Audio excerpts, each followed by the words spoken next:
ఒక మంచి interesting side dish ఎలా చేయాలో చూద్దాం.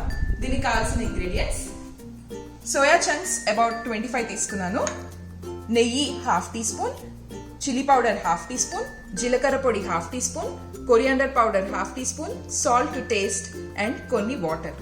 యాక్చువల్లీ మనం పప్పుల్లోకి అలా చాలా మందికి ఒడియాలు, అప్పడాలు, మిరపకాయలు ఇలాంటివి నంచుకునే అలవాటు ఉంటుంది కదా. సో వన్స్ మనం ఇది పప్పులో చాలా చాలా బాగుంటుంది అనమాట. సో ఒకసారి ఇది అలవాటు అయిన తర్వాత ఇంకా అప్పడాల కంటే కూడా పిల్లలు ఇవే ఎక్కువ ప్రిఫర్ చేస్తారు.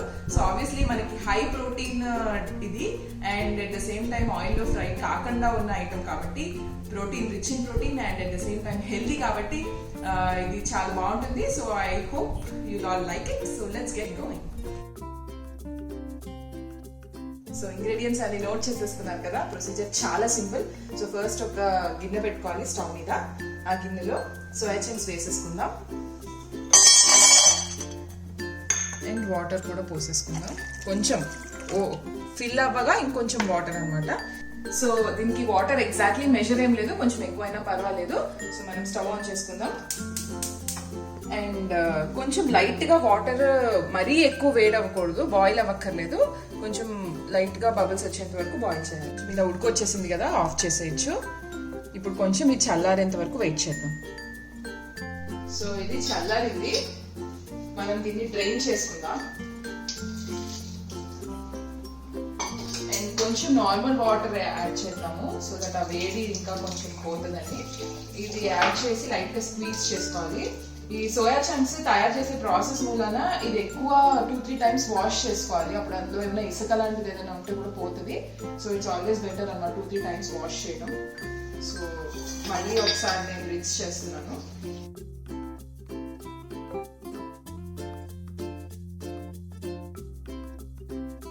ఇంకా కొంచెం వామ్గా ఉన్నాయి యాక్చువల్లీ. మన చెయ్యి పట్టగలిగినంత వేడి ఉంటే చాలు. టైం ఉంటే పూర్తిగా చల్లారినా బెటరే. ఓకే, సో ఇప్పుడు మనం స్టవ్ దగ్గరికి వెళ్ళిపోదాం. సో స్టవ్ మీద నేను ఒక నాన్ స్టిక్ ప్యాన్ పెట్టాను. నార్మల్ ప్యాన్ అని పెట్టచ్చు, బట్ కొంచెం ఎక్కువ గీ అవుతుంది. ఇలా అయితే చాలా మినిమం గీతో అయిపోతుంది. సో గీ వేసుకుందాం ఫస్ట్, ఒక ½ టీ స్పూన్. గీని మనం అలా అలా మొత్తం అన్ని చోట్ల స్ప్రెడ్ అయ్యేలాగా ఒకసారి అలా తిప్పేద్దాం. ఓకే, సో కొంచెం లైట్గా వేడెక్కాలి. వేడెక్కింది.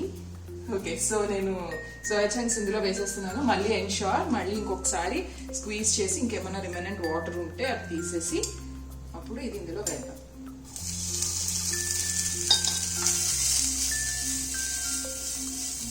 సో ఇప్పుడు అది కొంచెం తడిగా ఉన్నాయి కదా. సో ఈ టైంలోనే మనం దాంట్లో కొంచెం సాల్ట్ వేద్దాం. అప్పుడు అది కరెక్ట్గా పట్టుకుంటుంది అనమాట. తర్వాత వేస్తే అది పైనే ఉండి దానికి పట్టుకోదు. సో ఇలా తడి ఉన్నప్పుడే వేసిన వెంటనే ఫస్ట్ వేయాల్సిన ఇంగ్రీడియంట్ సాల్ట్. ఒకసారి కలిపేద్దాం. కొంచెం లైట్ బ్రౌన్ కలర్లో అయ్యేంత వరకు వేయించాలి. లోలోనే పెట్టుకోండి, ఎంత లోలో పాసిబుల్ అయితే అంత లోలో పెట్టి అలా లైట్గా బ్రౌన్ అయ్యేంత వరకు వేయించాలి.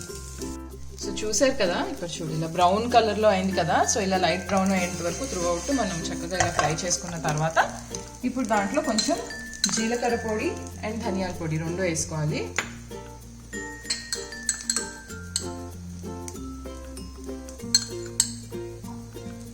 వేసుకొని ఒకసారి మిక్స్ చేద్దాం. ఇంకొక 1 or 2 minutes ఉంచుదాం.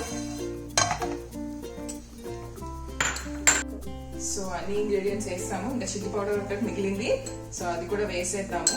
అది వేస్తే కొంచెం కోర్ వస్తుంది. సో కేర్ఫుల్గా అది వేసిన వెంటనే స్టవ్ ఆఫ్ చేసేయాలి. సో లైట్గా చిల్లీ పౌడర్ స్ప్రింకిల్ చేసి స్టవ్ ఆఫ్ చేసేసాను నేను. ఒకసారి మిక్స్ చేద్దాం. దట్స్ ఇట్, మన డిష్ రెడీ అయిపోయింది. సో సోయా చంక్స్ రెడీ అయిపోయాయి, డ్రై సోయా చంక్స్ అనమాట. సో ఇది పప్పులో చాలా బాగుంటాయని చెప్పాను కదా. ఇవాళ మా ఇంట్లో సొరకాయ పప్పు. సో నేను సొరకాయ పప్పులో ఈ సోయా చంక్స్ టేస్ట్ చేసి ఎలా ఉందో మీకు చెప్పేస్తాను.